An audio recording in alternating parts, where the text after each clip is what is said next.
In the last video, we talked about hybridization for things that were tetrahedral molecular geometry, trigonal pyramidal electron geometry, bent, and trigonal planar.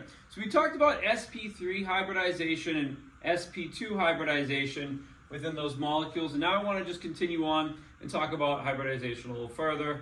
One of the molecules we've talked about quite a bit so far in this course is carbon dioxide, which contains carbon doubly bonded to two oxygen atoms, and the hybridization for this. So a hybridized orbital is going to be the first connection between any two atoms, okay? Because they sit in the middle, and it requires a blending or conforming of the orbitals in order to accommodate that shape and allow the electron domains to spread out as far as possible. So if we look at this carbon dioxide, there's only two electron domains around it. So they're going to be spread out like a linear shape, about 180 degrees apart. And so what that looks like if you look at a deeper level is you have that first connection between the carbon and the two oxygens, and that would be a sigma bond. And so therefore, you only need to have two hybridized orbitals.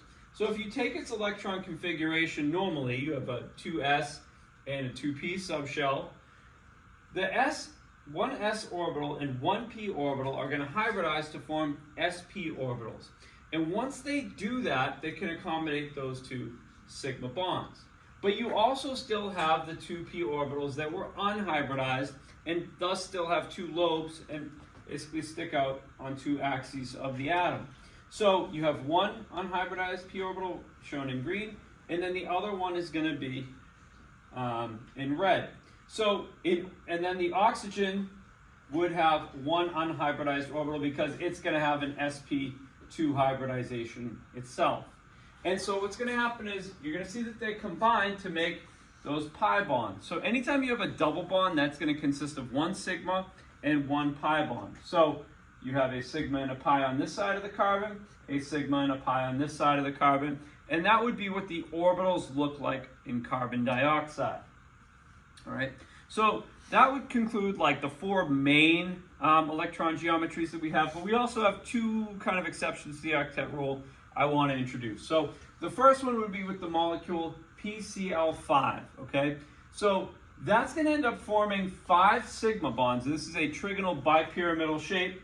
We have 3 chlorines spread out in the same plane, 120 degrees apart, and then basically a chlorine sticking out 90 degrees from the top and the bottom. And this is a molecule that exists, so in order to accommodate that type of bonding, and they're all sigma bonds, those are all going to be hybridized to spread out as far as possible, so they kind of need to be the same.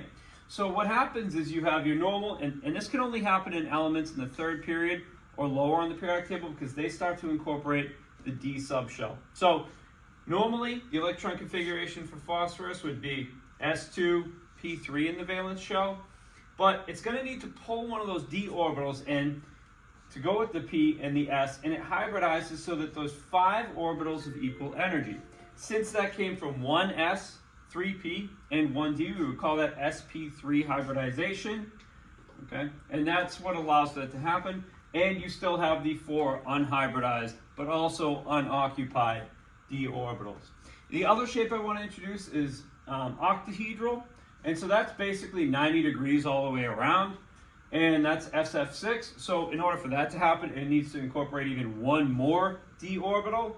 So you have your s, p, and then 2 of the orbitals in the d subshell hybridizing to form sp3 d2. And so the octahedral shape, again, 6 hybridized orbitals. They're all spread out evenly.